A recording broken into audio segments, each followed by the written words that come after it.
नमस्कार प्रिय मित्रों, प्रभु वाणी चैनल में आप लोगों का एक बार बहुत बहुत स्वागत है। मित्रों, मैं आपको बताऊंगा कि सत्यभामा का अहंकार किस प्रकार श्री कृष्ण ने तोड़ा। श्री कृष्ण द्वारिका में रानी सत्यभामा के साथ सिंहासन पर विराजमान थे। निकट ही गरुड़ सुदर्शन चक्र भी बैठे हुए थे। दोनों के चेहरे पर दिव्य तेज झलक रहा था। बातें ही बात में रानी सत्यभामा ने श्री कृष्ण से पूछा कि हे प्रभु, आपने त्रेता युग में राम के रूप में अवतार लिया था। सीता आपकी पत्नी थी, क्या मुझसे भी ज़्यादा सुंदर थी? द्वारकाधीश समझ गए कि सत्यभामा को अपने रूप का अभिमान हो गया है। तभी गरुड़ ने कहा कि भगवान, क्या दुनिया में मुझसे भी ज़्यादा तेज गति से कोई उड़ सकता है?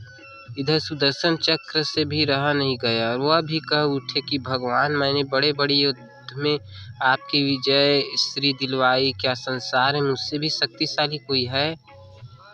भगवान मंद मंद मुस्कुरा रहे थे, जान रहे थे कि उनके इन तीनों भक्तों को अहंकार हो गया है। इनका अहंकार नष्ट होने का समय आ गया है। ऐसा सोचकर उन्हें गरुड़ से कहा कि हे गरुड़, तुम हनुमान के पास जाओ और कहना कि भगवान राम माता सीता के साथ उसकी प्रतीक्षा कर रहे हैं। गरुड़ भगवान की आज्ञा लेकर हनुमान को लाने चले गए। इधर श्री कृष्ण ने सत्यभामा से कहा कि देवी, आप सीता के रूप में तैयार हो जाए और स्वयं द्वारिकाधीश ने राम का रूप धारण कर लिया। मधुसूदन ने सुदर्शन चक्र को आज्ञा देते हुए कहा कि तुम महल के प्रवेश द्वार पर पहरा दो और ध्यान रहे कि मेरी आज्ञा के बिना महल में कोई प्रवेश न करे। भगवान की आज्ञा पाकर चक्र महल के प्रवेश द्वार पर तैनात हो गए। गरुड़ ने हनुमान के पास पहुंचकर कहा कि हे वानर श्रेष्ठ, भगवान राम सीता के साथ द्वारिका में आपसे मिलने के लिए प्रतीक्षा कर रहे हैं। आप मेरे साथ चले, मैं आपको अपनी पीठ पर बैठाकर शीघ्र ही वहां ले जाऊंगा। हनुमान ने विनयपूर्वक गरुड़ से कहा, आप चलिए, मैं आता हूँ। गरुड़ ने सोचा, पता नहीं यह बूढ़ा वानर कब पहुँचेगा। खैर, मैं भगवान के पास चलता हूँ। यह सोचकर गरुड़ शीघ्रता से द्वारिका की ओर उड़े। पर यह क्या, महल में पहुंचकर गरुड़ देखते कि हनुमान तो उससे पहले महल में प्रभु के सामने बैठे हैं। गरुड़ का सिर लज्जा से झुक गया।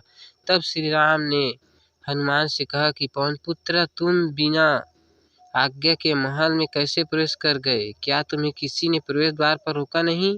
हनुमान ने हाथ जोड़ते हुए सिर झुकाकर अपने मुंह से सुदर्शन चक्र को निकालकर प्रभु के सामने रख दिया। हनुमान ने कहा कि प्रभु, आपसे मिलने से मुझे इस चक्र ने रोका था, इसलिए इसे मुंह में रख मैं आपसे मिलने आ गया, मुझे क्षमा करे।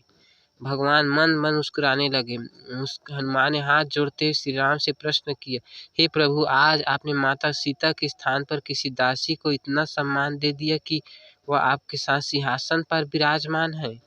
अब रानी सत्यभामा के अहंकार भंग होने की बारी थी। उन्हें सुंदरता का अहंकार था जो पल भर में चूर हो गया था। रानी सत्यभामा, सुदर्शन चक्र, गरुड़, तीनों का गर्व चूर चूर हो गया।